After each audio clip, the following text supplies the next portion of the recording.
August 6, 1945. A blinding light tears through the sky over Hiroshima.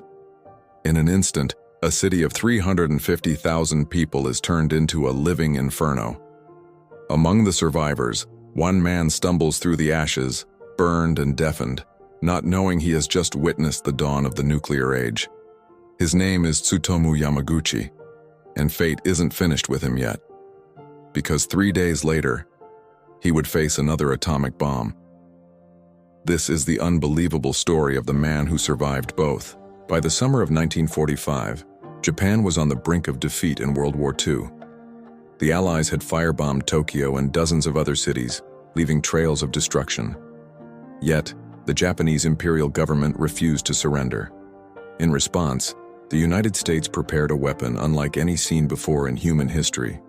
A bomb powered by the very building blocks of the universe, splitting atoms. The first target was Hiroshima, a city chosen for its military and industrial value. The mission, as stated by the Allies, was to force a swift end to the war and avoid a costly land invasion. On the morning of August 6th, the B-29 bomber known as the Enola Gay ascended into the clear blue sky, carrying a single devastating payload named Little Boy. At precisely 8:15 a.m., the bomb was released. It detonated mid-air, unleashing the energy equivalent to 15,000 tons of TNT. In that single, horrific moment, the world changed forever. Everything within a 2-kilometer radius simply vanished. Buildings, streets, bridges, and tens of thousands of lives were erased in a searing flash of light and heat. Among the chaos was Tsutomu Yamaguchi, a 29-year-old naval engineer working for Mitsubishi Heavy Industries. He wasn't a resident of Hiroshima. He was there on a 3-month business trip, designing oil tankers for Japan's wartime fleet. August 6th was supposed to be his final day in the city. He was getting ready to go home to his family in Nagasaki. That morning, around 8:15, he was walking near the Hiroshima shipyard about 3 kilometers from the bomb's epicenter. He heard the drone of a single plane and looked up, spotting a small object drifting down under a parachute. Then, a flash of pure, magnesium white light. The force of the blast was so immense it hurled him into a ditch. His eardrums burst, and the thermal wave scorched the left side of his body. When he finally managed to open his eyes, the Hiroshima he knew was gone. Everything was burning. The sky was dark with smoke and dust. He crawled through the rubble past the unimaginable horror, desperate to find help. Hours later, he miraculously located 2 of his co-workers. Both were injured, but like him, they were alive.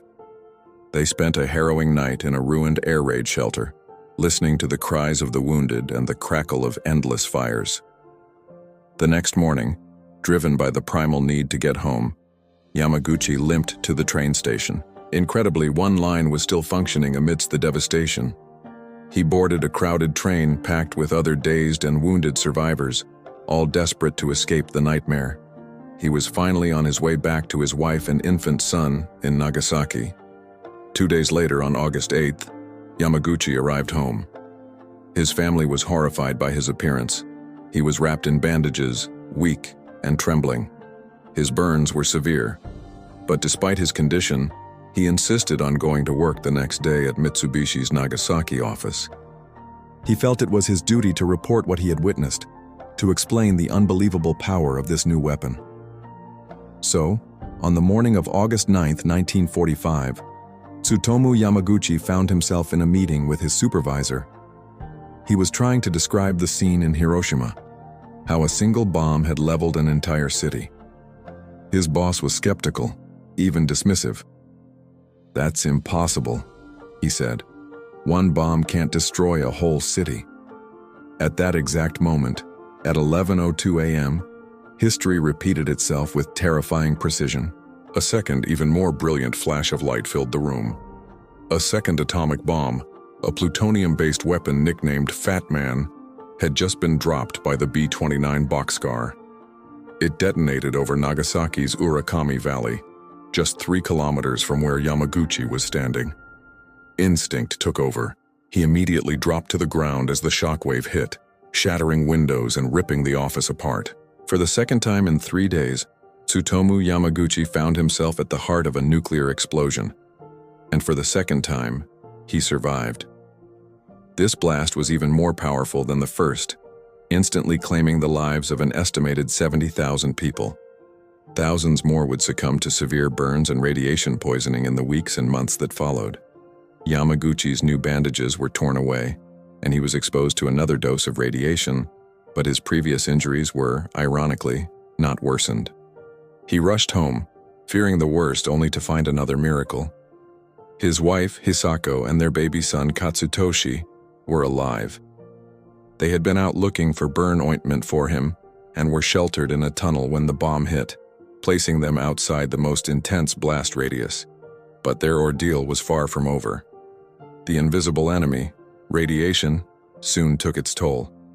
Yamaguchi and his family suffered from acute radiation sickness. Their hair fell out, they developed purple spots on their skin, and they battled dangerously high fevers for weeks. Yet, incredibly, against all odds, all three of them recovered. 6 days after the bombing of Nagasaki on August 15, 1945, Emperor Hirohito announced Japan's unconditional surrender. The war was finally over. But for Tsutomu Yamaguchi, a different kind of battle had just begun. The physical and emotional scars would last a lifetime. He lost countless friends and colleagues in both cities, ghosts of a past he couldn't escape. After the war, he returned to work, first as a translator for the Allied occupation forces and later back at Mitsubishi. But his health was forever compromised. He suffered from hearing loss in one ear, chronic pain, and a lifetime of radiation-related ailments, including cataracts and leukemia. For decades, his extraordinary story remained largely unknown, a private burden he carried. It wasn't until his later years that he began to speak out. In 2009, more than 60 years after the bombings, the Japanese government officially recognized Tsutomu Yamaguchi as a Niju Hibakusha, a double explosion-affected person. He is the only person ever officially confirmed to have survived both atomic attacks. This recognition turned him into a powerful, reluctant symbol. He became an outspoken advocate for nuclear disarmament, dedicating the rest of his life to ensuring no one else would ever suffer what he did. He traveled, gave interviews, and shared his harrowing testimony with the world. In one speech, he said, "The reason that I hate the atomic bomb is because of what it does to the dignity of human beings." Tsutomu Yamaguchi lived to the age of 93, passing away in 2010 from stomach cancer, a disease very likely caused by his double exposure to radiation. He lived long enough to see his country rise from the ashes and embrace peace, and he never stopped warning humanity about the ultimate cost of nuclear war. 2 bombs, 2 cities, 1 survivor. Tsutomu Yamaguchi. His journey through the twin hells of Hiroshima and Nagasaki is more than just a story of incredible luck. It's a profound testament to the resilience of the human spirit and a solemn reminder of our duty to remember the past, so that we may never repeat it. His life sends a clear message across the decades. Survival isn't just about endurance, it's about bearing witness for the sake of all humanity. Thank you so much for watching. If this story moved you, please consider liking this video and subscribing to our channel for more stories that matter. See you next time.